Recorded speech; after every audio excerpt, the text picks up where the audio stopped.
காலம் கிரகங்கள் கையில் உண்மை ஜோதிடத்தை உலகிற்கு எடுத்துக் கூறும் உங்கள் புதிய வரலாறு டிவி. வணக்கம். ஓம் சாய்ராம், குருவே நமக. உலகம் முழுக்க பரவியிருக்கின்ற புதிய வரலாறு டிவி மற்றும் அஸ்ட்ரோ சாய் செல்வம் யூடியூப் நேயர்கள் அனைவருக்கும் மதுரை ஜோடர் சாய் செல்வத்தின் இனிய காலை வணக்கம். வாழ்க வளமுடன். இன்றைக்கி நம்ம பார்க்க போகிற பதிவு, பெண் ஜாதகத்தில் சூரியன் செவ்வாய் சேர்ந்தால் மாங்கல்ய தோஷம், கணவனுக்கு ஆயுள் இல்லை என்று ஒரு வதந்தி பரப்பப்படுகிறது. இதை வதந்தினே சொல்லிடலாம். தவறாக சொன்னால் அதுக்கு பேர் வதந்தி தானே. இன்றைக்கி தொடர்ச்சியாக அந்த ஒவ்வொரு லக்கணத்துக்கும் பார்த்துட்டு வர்றோம். இன்றைக்கி துலாம் லக்கணத்துக்கு பார்ப்போம். துலாம் லக்கணத்துக்கு 7 கூடியவரே செவ்வாய் அப்படிங்கிற கணக்கை நம்ம மனசில் எடுத்துக்கிறோம். ஜோதிடத்தில் ஒரு வார்த்தை இருப்பதில்லை. 3 விஷயங்கள் ஒவ்வொரு விஷயத்துக்கும் இருக்குது. அந்த 3 விஷயங்களும் எப்படி இருக்குன்னு பார்த்து தான் ஒன்று முடிவு பண்ணணும். அவசர கதியில் முடிவு பண்ணக்கூடாது. துலாம் லக்கணம் சுக்கிரனுடைய சரராசி, சுக்கிரன் அதிபதி. இயற்கை சுபகிரகத்தில் இரண்டாம் இடத்துல இருக்கக்கூடிய கிரகம் சுக்கிரன். இங்கே செவ்வாய் அப்படியே ஜாதக அதிகாரமிக்கவராக இருப்பார் அப்படி சொல்லிக்கலாம். 7ஆம் இடத்தை செவ்வாய் அப்படியே பார்ப்பார், அவர் வீட்டை அவர் பார்ப்பார். அப்போ சூரியனும் சேர்ந்து பார்க்குறாரு. துலாமுக்கு பாதகாதிபதி அப்படின்னா எடுக்க வேணாம். இங்கே பாதகாதிபதினா வெளிச்சம் இருந்தால் தான் பாதகத்தை செய்யும். எவ்வளோ முறை சொல்லியாச்சு. அப்போ 7ஆம் அதிபதி 7ஐ பார்க்கிறார் இருக்கும்போது நல்ல ஒரு சத்தான மனைவின்னு சொல்லிடலாம். கொஞ்சம் அதிகாரம் இருக்கும். சனி பார்த்தா குறுக்கு புத்தி, இந்த மாதிரி குணங்கள் இருக்கும். குரு பார்த்தால் நல்ல உத்தம குணம் இருக்கும். இதில் ஒரு தோஷமே கிடையாது. 2ஆம் இடத்துல சூரியன் செவ்வாய், பேச்சு அதிகாரமாக இருக்கும். வீடு செவ்வாய் வீடு, அங்கேயே செவ்வாய் இருக்காரு. கண்டிப்பாக அதிகார பேச்சு இருக்கும். கணவனுக்கு அதிகார பேச்சு இருக்கும். அப்போ குருவை வச்சு நம்ம முடிவு பண்ணணும். வருமானம் செவ்வாயின் துறைகளில் இருக்கலாம். அப்பா அதிகாரம் மிக்கவர் இந்த பெண்ணுக்கு, இப்படித்தான் நம்ம கணக்கு போடுறது. சூரியன் அப்பா தானே அந்த கணக்கு. 3ஆம் இடத்துல கூட பிறந்தவங்க, 3ஆம் இடத்துல சூரியன் செவ்வாய் அதிகாரம் மிக்கவராக இருப்பார். போகம், அதாவது இல்லற சம்பந்தப்பட்ட போகம் வீரியமாக இருக்கும். முயற்சி நல்ல அமைப்பில் இருக்கும். 4 செவ்வாய் தாயார் அதிகாரம் மிக்கவராக இருப்பார். அப்போ துலாம் லக்கணத்துக்கு 7 கூடையவர் தான் செவ்வாய்.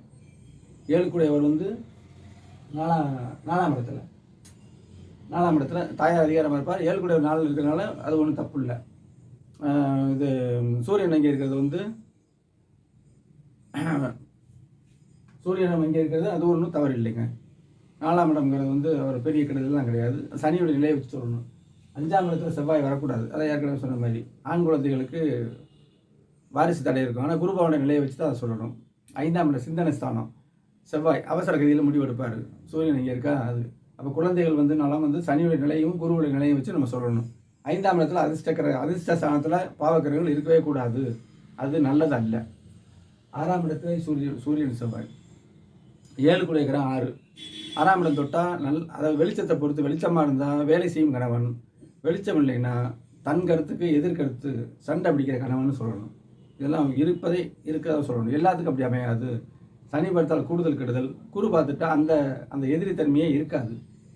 7ஆம் இடத்துல சூரியன் செவ்வாய் மனைவி அதிகாரமானவர். குரு பார்த்தால் தேவைக்கான அதிகாரம் இருக்கும். சனி பார்த்தால் தேவையில்லாத அதிகாரம் இருக்கும். அவ்வளோதான். சுக்கிரனுடைய நிலையையும் 7ஆம் அதிபதி செவ்வாய், ராசிக்கு 7ஆம் அதிபதியுடைய நிலையை வச்சு அதை சொல்லணும். 8ல் சூரியன் செவ்வாய். அப்போ 8ஆம் இடத்துல சூரியன் செவ்வாய் இருக்கிறது 7ஆம் அதிபதி 8ல் இருக்குது அப்படின்னு அர்த்தம். வெளிச்சம் பார்த்துட்டா வெளியில் போய் வேலை செய்கிறவராக இருப்பார். புரியுதுங்களா? இது மாங்கல்ய ஸ்தானம் சொல்கிற. மாங்கல்ய ஸ்தானம்லாம் ஒன்றும் கிடையாது. 7ஆம் இடத்தை வைத்து தான் நம்ம 7ஆம் இடம் சுக்கிரனை வச்சு தான் கணவனுடைய அந்த திறனையும் ஆயுளையும் நம்ம நிர்ணயிக்கணும். வெளியில் போய் பிழைக்கக்கூடிய கணவனாக இருப்பார் 8ஆம் இடத்துல. 8னாவே வெளிச்சம் வந்துட்டால் நல்லா ஒன்றுமே இல்லை. 6, 8, 12 வெளிச்சம் வந்து விட்டால் கெடுதலே கிடையாது அப்படிங்கிறத நம்ம எடுத்துக்கணும். 9ஆம் இடத்துல சூரியன் செவ்வாய் சொன்ன மாதிரி தந்தை அதிகாரமிக்கவர். சூரியன் அது அப்போ தந்தை அதிகாரமிக்கவர்.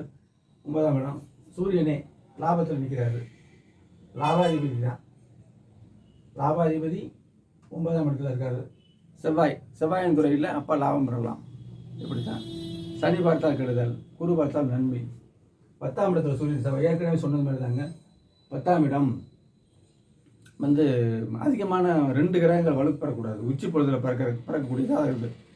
11:30லேருந்து ஒரு 1:30 மணி வரைக்கும் அந்த திக்பலங்கிற அமைப்பில் 2 கிரகம் இருக்கவே கூடாது, ஒரு கிரகம் இருக்கலாம் நன்மை.